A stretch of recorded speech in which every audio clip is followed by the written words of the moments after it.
بسم الله الرحمن الرحيم الحمد لله رب العالمين وصلى الله على محمد وآله الطاهرين ولعنة الله على أعدائهم أجمعين إلى قيام يوم الدين. وقال الله تعالى وهو أصدق القائلين يا أيها الذين آمنوا كتب عليكم الصيام كما كتب على الذين من قبلكم لعلكم تتقون. جیسا کہ آپ کے علم میں ہے اس وقت ساری دنیا کورونا وائرس کی لپیٹ میں ہے اور ماہ رمضان کچھ ہی دن میں آنے والے ہیں. لہٰذا اس حوالے سے تمام ہمارے علماء کرام اور مراجع الزام کے فتوے آئے اور خصوصاً آیت اللہ العظمیٰ سیستانی کا فتویٰ ماہ رمضان میں روزے رکھنے کے حوالے سے. اب پہلے اس مرحلے میں ہم توجہ دلائیں کہ بعض دفعہ لوگ اس بات کو نقل کرتے ہیں اس عنوان سے کہ اس سال ماہ رمضان میں روزے نہیں رکھنے ہیں، یا یہ کہ جی علماء اور مراجع نے روزے نہ رکھنے کی اجازت دے دی ہے. تو اس قسم کے جملے صحیح نہیں ہیں. اور یا یہ کہنا کہ آغا سیستانی نے اجازت دے دی ہے یا دیگر مراجع نے اجازت دے دی ہے تو یہ بھی صحیح نہیں ہے. یہ جو انہوں نے مسئلہ بیان کیا ہے یہ وہی مسئلہ ہے کہ جو ہمیشہ سے تھا، اور وہ مسئلہ یہ کہ روزہ رکھنا اس وقت واجب ہوتا ہے کہ جب کچھ شرائط پائی جاتی ہوں، اور انہی شرائط میں سے ایک شرط ہے کہ جب شدید کوئی خطرہ یا جان کا خطرہ نہ ہو. بس پھر ہم توجہ دلائیں کہ یہ موضوع کوئی نیا نہیں ہے، یہ کوئی نئی بات نہیں کی، بلکہ اس زمانے کے اس پرابلم کے اعتبار سے کہ جو کرونا وائرس کی وجہ سے ہے انہوں نے بات کو اور کلیئر کر کے بیان کیا ہے.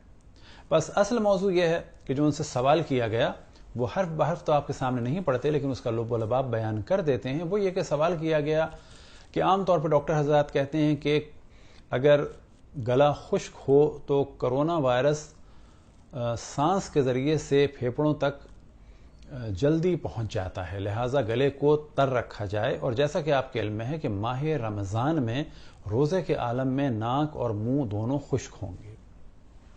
تو ایسے میں کیا کیا جائے؟ لہٰذا آغا سیستانی نے جو سب سے پہلے توجہ دلائی کہ روزہ رکھنا ایک شخصی معاملہ ہے. شخصی معاملے سے کیا مراد کہ حتیٰ آغا سیستانی بھی یہ نہیں کہہ سکتے کہ اس سال تمام مسلمان روزے نہ رکھیں، بلکہ ان کا فتویٰ کیا ہے کہ یہ معاملہ ایک شخصی معاملہ ہے، یعنی ڈیپینڈ کرتا ہے ہر ایک مسلمان کی اپنی سچویشن پر. بس فرض کریں کہ ایک شخص کسی پہاڑی علاقے میں رہ رہا ہو، میلوں تک وہاں کوئی نہ ہو، کسی قسم کا اسے کوئی کورونا وائرس سے افیکٹ ہونے کا خطرہ نہ ہو، تو قطعاً اس پہ روزہ رکھنا ہر حال میں واجب ہے. لیکن اگر وہ اسی پہاڑی علاقے میں ہے اور اس کو کڈنی کا پرابلم ہے اور اسے معلوم ہے کہ میں پانی نہیں پیوں گا تو میری دونوں کڈنیاں یا ایک کڈنی فیل ہو جائے گی، یا یہ کہ انتہائی مجھے درد محسوس ہوگا، تو ایسی صورت میں کہا جائے گا کہ وہ روزہ نہیں رکھے گا کیونکہ اس کی کڈنی فیل ہونے کا خطرہ ہے. بس وہ افراد کے جو کرونا سے افیکٹ ہو سکتے ہیں تو ان کے لیے آپ نے فرمایا کہ اگر وہ ہو سکتے ہیں، اگر وہ یہ سمجھتے ہیں اپنے بارے میں اور اس جہاں پر وہ رہ رہے ہیں یا جو ان کی جسمانی کیفیت ہے تو اس کے اعتبار سے اگر وہ سمجھتے ہیں تو وہ روزہ نہ رکھیں. نہ رکھنے سے کیا مراد کہ آغا سیستانی نے اپنے پاس سے یہ نہیں کہا، بلکہ نہ رکھنے سے مراد یہ کہ کیونکہ جان کا خطرہ ہے یا یہ کہ کیونکہ شدید بیمار ہونے کا خطرہ ہے تو وہ روزہ نہ رکھیں. بس کیا کریں؟ وہ ماہ رمضان کے بعد اس روزے کی قضا کریں گے. دوسری ایک چیز جو انہوں نے ارشاد فرمائی وہ یہ کہ چوئنگم ٹائپ کی کوئی چیز اگر چباتے رہیں کہ جب انسان چباتا ہے تو گلینڈز لعاب دہن پیدا کرتے ہیں اور منہ خشک نہیں ہوگا، تو یہ بھی کیا جا سکتا ہے کہ روزہ رکھیں. البتہ انہوں نے ایسا حکم نہیں دیا ہے بلکہ ایک رائے دی ہے، مشورہ دیا ہے، تو وہ یہ بھی کر سکتے ہیں. لیکن ایسی چوئنگم نہیں کہ جس کی کوئی چیز اندر جاتی ہو پیٹ کے،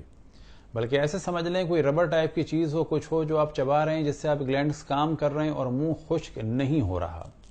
تو یہ بھی ایک سولوشن ہے. تو یہی معاملہ آ جاتا ہے ان لوگوں کے ساتھ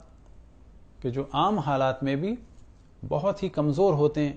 تو ان کے لیے بھی کہا جاتا ہے شخصی معاملہ ہے اگر آپ کو خطرہ ہے. اور اسی معاملے کو ہم نے ڈسکس کیا تھا کہ جب کراچی میں بہت زیادہ گرمی تھی اور کچھ لوگ دنیا سے رخصت ہوئے اسٹروک کی وجہ سے، تو اس وقت بھی ہم نے یہی توجہ دلائی کہ اگر کسی کو احساس ہے، یقین ہے نہیں، حتیٰ اگر تھوڑا سا بھی احتمال ہے کہ اس وقت ڈی ہائیڈریشن کی وجہ سے میری موت واقع ہو جائے گی، تو وہ کیا کرے؟ پانی پی لے۔ آیا پانی پینا جائز ہے؟ تو کہا جائے گا کہ یہاں پر پانی پی کے روزے کو باطل کرنا جائز ہے، جان بچانے کے لیے ماہ رمضان کے بعد ایک قضا روزہ اس روزے کے بدلے رکھنا ہوگا۔ بس اس سال وہ افراد کہ جنہیں خطرہ ہے کہ ان کا امیون سسٹم ویک ہو جائے گا، یا یہ کہ ان کا منہ خشک ہوگا اور کرونا وائرس ان کے پھیپھڑے تک چلا جائے گا، تو وہ لوگ روزہ نہ رکھیں بلکہ ماہ رمضان کے بعد روزہ رکھیں قضا کی نیت سے، جب بھی ان کے لیے پاسبل ہو۔ لیکن پھر توجہ دلائیں کہ انہوں نے ساتھ ارشاد فرمایا کہ شخصی مسئلہ ہے، بس ایک شخص اگر ایک کشادہ گھر میں ہے اور کسی قسم کا اس ٹرانسفر ہونے کا امکان نہ ہو تو اس کے لیے واجب ہے۔ اسی طرح سے اگر کوئی شخص ایسا ہے کہ اسے کوئی پرابلم نہیں ہے، فرض کریں سب کوارنٹائن ہیں، پورے گھر والے ہیں، کوئی آ جا نہیں رہا، کسی قسم کے ٹرانسفر ہونے کا امکان نہیں ہے، تو ان کو بھی رکھنا ہوگا۔ اسی طریقے سے آپ نے فرمایا کہ ایک علاج یہ ہو سکتا ہے کہ ایسی چیزیں کھائی جائیں کہ جس سے منہ تر رہے اور بہت زیادہ پیاس نہ لگے۔ مثال دی انہوں نے جیسے کہ تربوز ہے یا خربوزہ ہے یا کھیرا ہے اور اس قسم کی اور چیزیں کہ جو انسان کو کافی حد تک پانی پرووائڈ کرتی ہیں، کھانے پینے کی چیزیں۔ اسی کے ضمن میں کہا جا سکتا ہے کہ انسان فرض یہ کریں کہ اگر گھر میں ہے تو وہ رات بھر جاگے اور سحری کے بعد سو جائے، اور اس دوران اگر وہ کہیں باہر نہیں جا رہا اور کرونا ٹرانسفر ہونے کا امکان نہیں ہے تو وہ روزہ رکھ لے۔ بس یہاں پر پھر توجہ دلائیں کیونکہ مختلف لوگ مختلف باتیں کریں گے، کچھ ہمارے دشمن بھی بات کریں گے، کچھ نادان دوست بھی بات کریں گے۔ دشمن کہیں گے جی شیعوں کے مرجع نے کہہ دیا کہ روزہ نہ رکھو، ہمارے بعض نادان کہہ دیں گے آغا سستانی نے حکم دے دیا روزہ نہ رکھو۔ قطعاً ایسا نہیں ہے، انہوں نے صرف وہی بات کی ہے اور تمام مراجع نے یہی بات کی ہے کہ جو پہلے سے ہوتی آئی کہ اگر جان کا خطرہ ہو یا شدید خطرہ ہو تو ایسے میں روزہ نہیں رکھنا ہے، کیونکہ اس روزے کے صحیح ہونے اور روزے کے واجب ہونے کی شرائط میں سے ایک شرط یہ ہے کہ جان کا خطرہ نہ ہو یا کوئی اور شدید نقصان کا خطرہ نہ ہو۔ خداوند تبارک و تعالیٰ سے دعا ہے